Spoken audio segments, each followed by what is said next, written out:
Mark Russinovich, CTO of Azure. Let's give him a hand. Wow, this feels like real TV.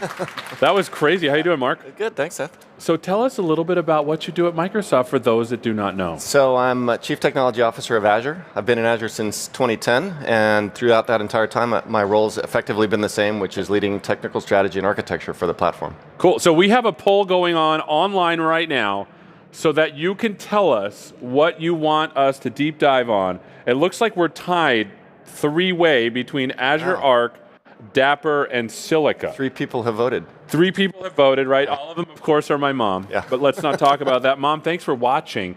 By the way, if you do have questions, make sure you go to aka.ms/MS Ignite Live. I got it right. We want those questions in there because I will steal all of Mark's time unless you ask questions. So go there right now. Looks like Dapr is up to 50%. So there's 4 people. Looks like my brothers have logged on. So let's start with, I'll go with my questions and then we'll wait for this poll to go. Let's start with Azure Arc. Can you explain that? What is that and why is it so cool? So Azure Arc is our next step. In some sense, it's kind of hybrid 2.0. So we've been focused on hybrid from the very start of Azure, which is recognizing the fact that enterprises are going to be on-prem and in the cloud. And now you can kind of think of Edge as being a form of hybrid as well. Right. It's kind of where you want things to be consistent with the public cloud. What Arc is the 2.0 step in that where we're actually taking Azure services and Azure management out to the edge. So the first examples, of course, are Kubernetes and Azure SQL Database and Postgres Database, where you now, with local agents and the ability to deploy those on premises on Kubernetes clusters, you now have the ability to view and manage those from Azure. So it looks like we totally got what they wanted us to talk about, Azure Arc. Now explain to me, because I talked a little bit about this with Jason earlier on today, but let's get into more of a technical dive into it. Like, how does it actually work? Because my understanding is that I have local things running on premises, and now I'm kind of pseudo-managing it from Azure. Is that what it is? Can you explain that a little bit more? Yeah, well, at the kind of core of it is Azure Resource Manager, ARM, which is the control plane, universal control plane for all Azure services. So every service inside of Azure in the public cloud is implemented as a resource provider for its control plane. It plugs into ARM. ARM doesn't know anything about the different services. And once it's plugged in, now you get all the benefits that ARM provides in its control plane, including things like policy, management, role-based access control, monitoring, and then a consistent set of services can even layer on top of that. Like you can have security insights built on top of Azure monitoring, which comes off of ARM. So what we've got with Arc is now agents that are sitting on premises that are connecting up as resource providers into Azure Resource Manager with local agents that are kind of managing the data planes and the orchestration of the service on premises. But now that they're plugged in, ARM now applies to them. I see. So am I creating like an ARM template for my own resources on premises? Is that it? Am I getting it backwards? Well, you could. Actually, in theory, once you're plugged into ARM, ARM can orchestrate the deployment of anything if you've got a resource provider. What these first 2 services, the database plus Kubernetes clusters, you're not orchestrating them. We're deploying those, or you deploy those services in your own infrastructure, and then they connect up into Azure. Got it. And at that point, now you can start deploying Kubernetes applications from Azure, setting Kubernetes policy, for example. I see. Or in the case of SQL, viewing SQL directly in the Azure, those SQL instances directly in the Azure portal, or creating SQL databases from there as well. So it's basically Kubernetes and SQL databases, which is literally the workhorse of almost everything. You have your data, which is a persistent storage, and then you have Kubernetes, which is your a lot of compute. And so if you have those 2 things on premises, now if you have it in multiple locations, you can totally orchestrate that all together with the same policy. That's right, and you can do, with those gestures that you can have in Azure, manage lots of instances all over the place. So for example, if you're in retail, you could have stores that have Kubernetes clusters in them, and now use Arc to go and manage them. And so, and I heard there was like a quick throwaway quote that I didn't think was so throwaway, which is like, now instead of spending weeks getting your site set up, you can do it over lunch. That's right, yeah. And so let's talk a little bit about Dapr and Rudder, because I think they have something to do with each other, or maybe I didn't understand. Why don't you explain what Dapr is, and then we'll get into Rudder too. Yeah, so a couple weeks ago we announced 2 open source projects. And they're open source in the true spirit of open source, which is we're going to have them be open source governed at some point. We're welcoming contributions from the community. They're aimed at application deployment and development. So, and there's two separate things, Dapper and Rudder, but they go great together. It's kind of like Reese's peanut butter cups. Yeah, of course. Yeah. Peanut butter and chocolate always goes together. If anyone has some in the audience, I will pay a lot of money, just like Dapper and Rudder go together. That's right. So let's talk about, you said Dapper first. Dapper is a programming model runtime. So one of the things that we want to do is make it possible for enterprise developers to create scalable, resilient, cloud-native style applications. They're being asked to develop applications that never go down, that can scale out, that are consist of microservices, and today that's very hard. You've got to be a distributed systems expert. You've got to use 10 different SDKs to set it up, and PubSub, and state management, and triggers, and inter-process communication, service invocation, service discovery. All of those things are hard problems, and really you've got lots of choices, and you have to cobble them together. What Dapper does is try to abstract all that out into a runtime platform that consists of these building blocks that provide these services to your application through a local HTTP or gRPC endpoint. It's got a sidecar delivery of these capabilities. And so if you imagine I've got a microservice that consists of a stateless function. So by stateless function, I mean it's invoked with some trigger, like some event showing up in a message queue. That causes me to want to have a piece of code that activates. Now that piece of code wants to scale out. If the 5,000 events arrive and in 1 second, I want scale out to be able to handle those things. And then I've got also stateful microservices, ones where there's an individual microservice for each concrete object in my application. Halo Online, for example, is built on top of the Orleans actor model, and it's using actors to represent every gamer, every game, high scores, and with that actor model, you have the state encapsulated in the microservice itself. Dapper provides both of those capabilities as building blocks. And so now you can create an application that has these functions and actors directly talking to each other, leveraging PubSub, state management, triggers that are all consistent. So I can say, I want this actor to get invoked. I want an actor to get invoked when there's a message in this queue aimed at it, or I want a function to call my actor, or my actor to call a function. I want to save some state associated with my function, and then read it back. All of those are Dapper capabilities you just invoke through your local sidecar. And Dapper manages the SDKs, the retry policies, the security, all of the stuff that is kind of overhead when you're writing your app. And that sounds interesting, because I've heard the old adage that if you have a problem and then you solve it with distributed systems, now you have however many machine problems that you start, or a distributed problem. So is it fair to say that what Dapper is, it's an object model over distributed system-y things that then you call and say, run this code when this happens, and then stuff happens? Yeah, that's one way to look at it. Basically, it's a bunch of discrete capabilities, like bindings, service discovery, eventing, state management, and PubSub. All of discrete services, an actor model, you can use them directly from your app, one or all of them. And so it's kind of like, hey, I want PubSub. You just call into Dapper and say, send a message to this other other Dapper microservice by name, or save these key value pairs, save them to a state store, and I don't care what it is, but save it, and then read it back later, read back the keys. So kind of the analogy that people have is kind of like a butler that is there just to do what you want it to do. And the cool thing about it, I think one of the really cool things about it, besides the fact that it takes care of all these things, is that coming as a sidecar capability means you don't have to use any SDK if you don't want to interact with it, which therefore means you can use any programming language, any framework that you want to with Dapper. And that's cool.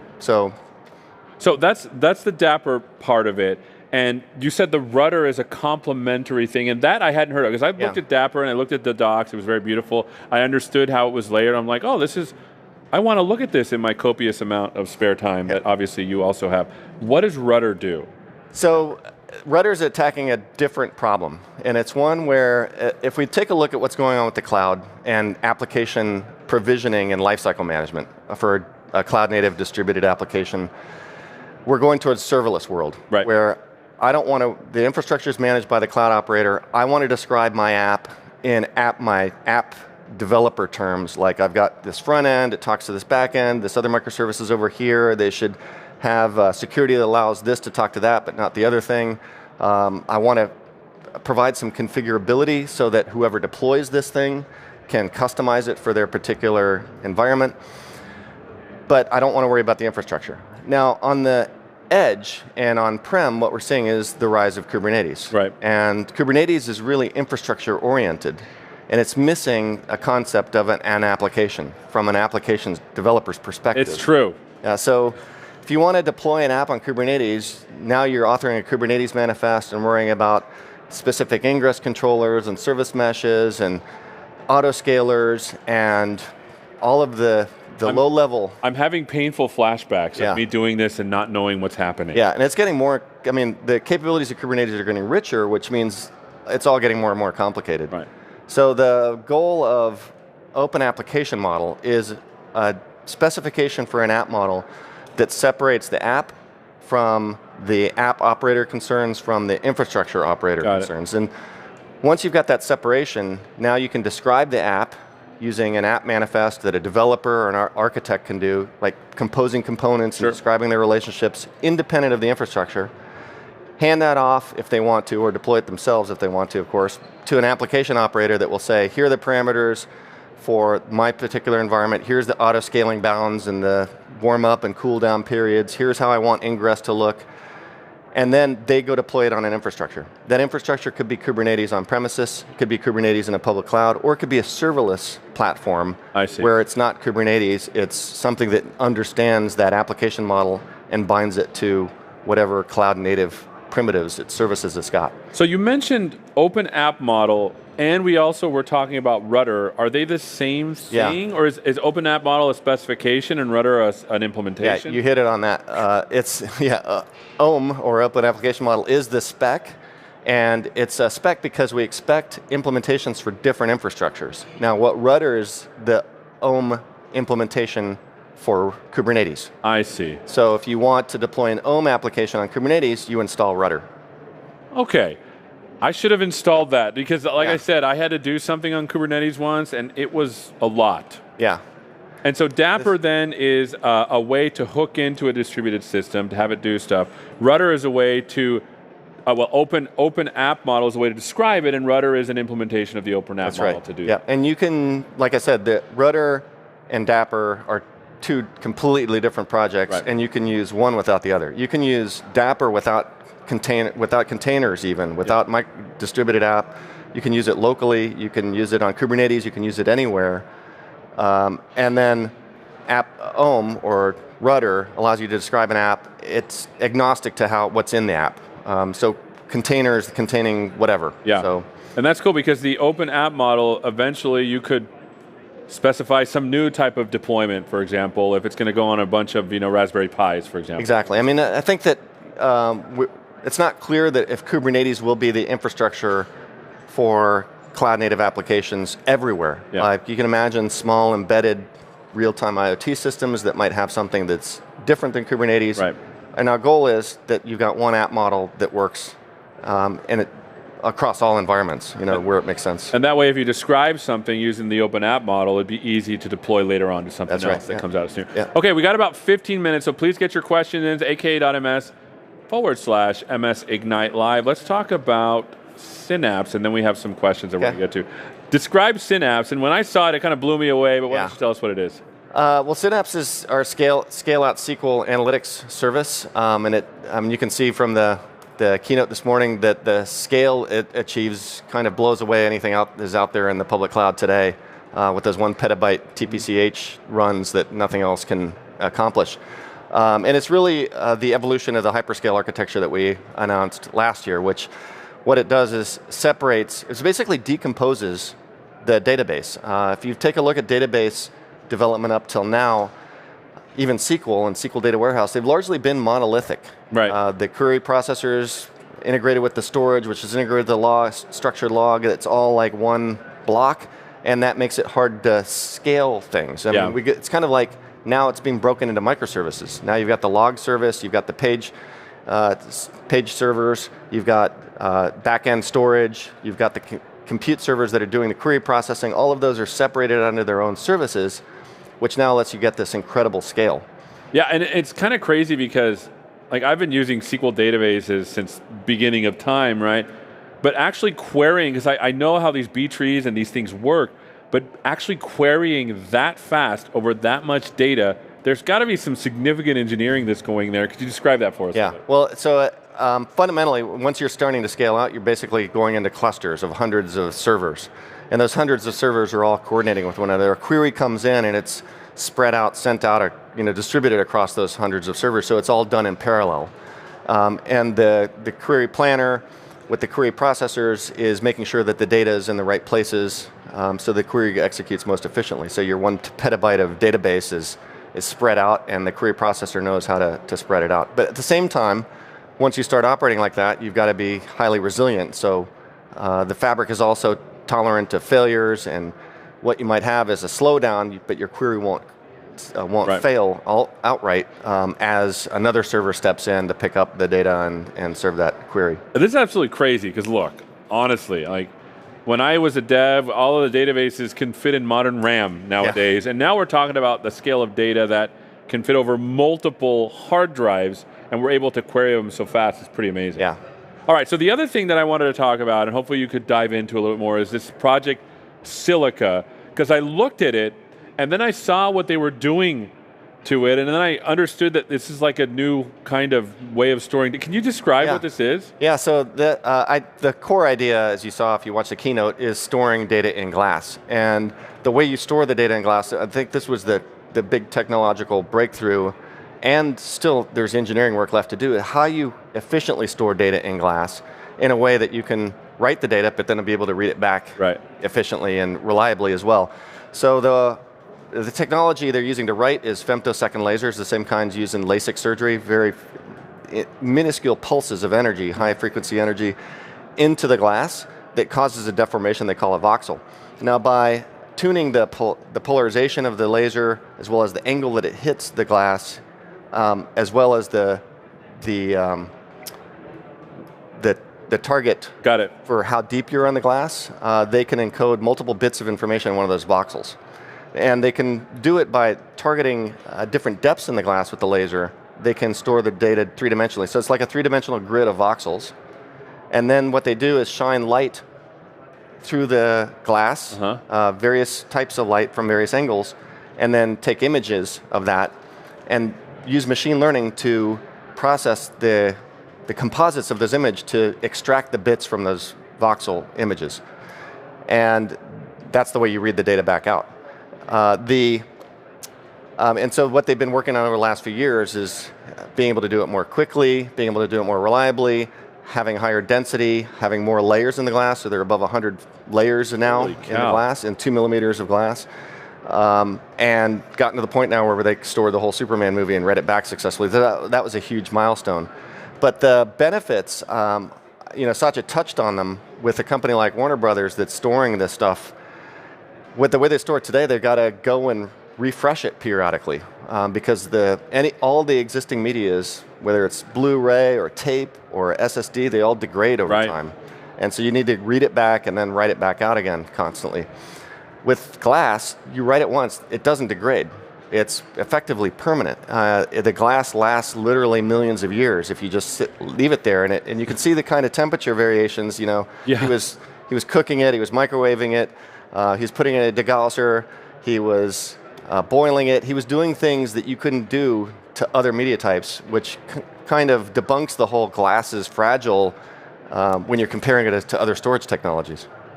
Yeah, so my director's telling me you can boil a VHS, but you probably can't play it back, Steve. Okay, I'm just trying to throw that out there. This is crazy because when I saw that, I literally thought, holy cow, this is like science fiction. When you go in, like there's been movies where they put crystals in as the data or whatever. And it's crazy to think that they're able to actually do that successfully. Yeah, that's the point we're getting to. And so you'll be able to store huge amounts of data extremely cheaply because the glass is very, very cheap as well. Right. And it's very dense as well. So you'll be able to store terabytes of data in a size of a Blu-ray disc is what we think that the limit we'll be able to get to as the technology matures. So huge disruption to archival storage space. And this is crazy, right? Because like, remember all the floppy disks we had laying around that now you can't read? Yeah. Or there's going to be like the CDs that you had all your backup in and it got scratched? Like, that's a huge problem. Yeah.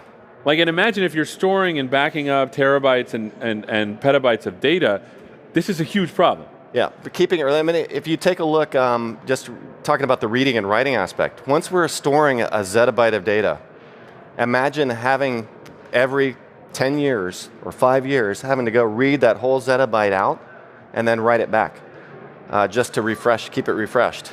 So this is the kind of problem that this addresses. And by the way, I want to highlight the fact that this is one of the cool things about Microsoft, because this is a joint project between Azure and Microsoft Research. Where Microsoft researchers suggested, hey, this might be a potentially interesting avenue. They had very kind of prototype proof of concepts that looked, didn't really work that well, and but they were convinced that they had something, and so we jointly funded it and worked on it together. And that's really cool, because that will change. Like, imagine a scenario where, like, well, we have all this data, and then you just like have a piece of glass, and you put it somewhere, and then it's over, and it'll last forever. Yep.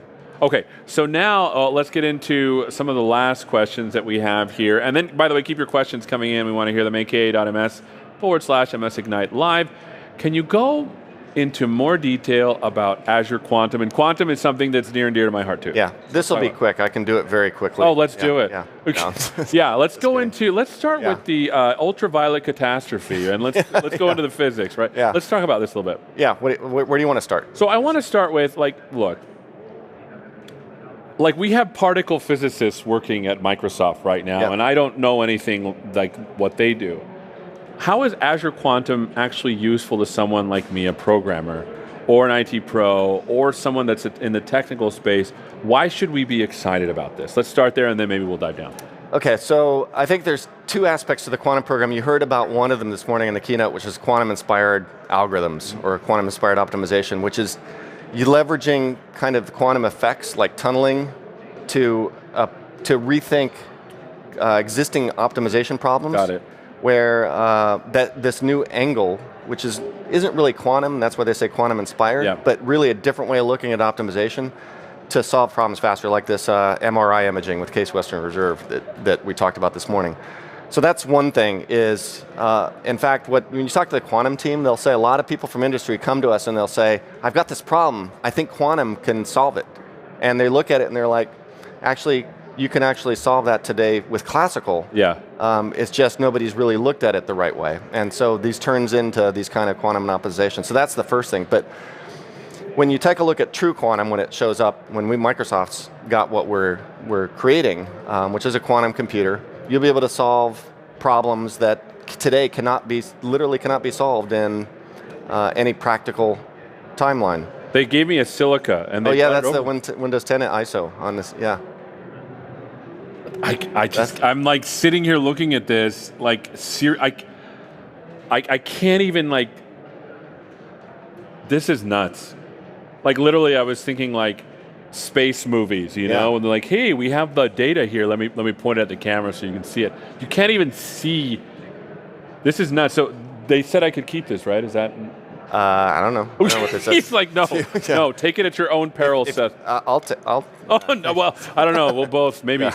I'll get fired before you because you've been around longer, right? So this to me is super cool, and it gets into the area of quantum that you were talking about. You talked about quantum-inspired algorithms, and you were talking about the second part. Yeah, the quantum, actually building a quantum computer. Yeah. And why it matters, why it's on the radar. I think that if you take a look at problems across chemistry and pharmaceuticals and climate change, like Satya was talking about, traffic routing, material science. And every one of those domains, there's problems that are too hard to solve on classical computers. If you take a look at atomic bonds and modeling of atomic bonds, that's a quantum problem. The states that you've got to model to figure out whether two molecules how they're gonna bond together in the real world and optimally, where you're synthesizing things and you want to create new chemicals or new pharmaceuticals. Classical computers just cannot do it. No. But you can with a quantum computer. So, like solving the artificial fertilizers, right. solving the fertilizer problem, nitrogenase. Yeah, which nitrogenase is we haven't figured out how to to synthesize that molecule, or nitrogenase molecule. But nature has. The plant does it all the time. Yeah, the plant does it all the time, but we haven't been able to figure out how to do it. It's just a problem too big for classical computers. And with quantum, we think with 170 qubits, quantum computer, we could solve that problem. Just like come up with the answer for it. And that's interesting, right? Because look, the way I think about it is, remember when you balanced equations there at home in chemistry and you had to like divide things in your head? But these were very simple formulas. When they get really big, the exponential ability of matching these things up and that they'll even bond is crazy. Yeah. But nature does it all the time, quantum. Yeah. Think about 2 to the 170th bits to represent the state of that system. Yeah. That required to solve that problem. And we're getting into like the number of things in the universe. More than the number of atoms in the universe. Yeah, which is kind of crazy. And so one of the things that I was interested in is I looked at the language Q#, and to me it felt like, when we went from like regular, we started out with computer instructions, machine code, and then we went to like C, and that kind of jumped things up a little bit. And then we went into object orientation, we learned, and then we went into functional. It feels like this new way of programming might inspire a different way of thinking about things, and that's what you were talking about. Yeah, and I think you're right. Yeah, that's the SDK part of the work that we're doing to help people get ready for it. With the QDK and Q#, you can already start writing algorithms and run them on a simulator. Mm-hmm. So up to 30 or so qubits in size, you can do. And like you said, I think what's going on right now is that low-level libraries are being built up, and on top of that, you'll have frameworks built up. And then on top of that, you'll have subroutines that are doing more complicated problems that are part of other problems. So I think we're still in that building up the software stack, but the goal of releasing the Q# SDK and actually building in the first place is looking at it from top to bottom, not just physical qubits, but we're also looking at building a scalable quantum system to support quantum computers. And then the software on top, you got to look at the whole thing if you really want to go solve practical problems. And we want them to line up in time so that we're there.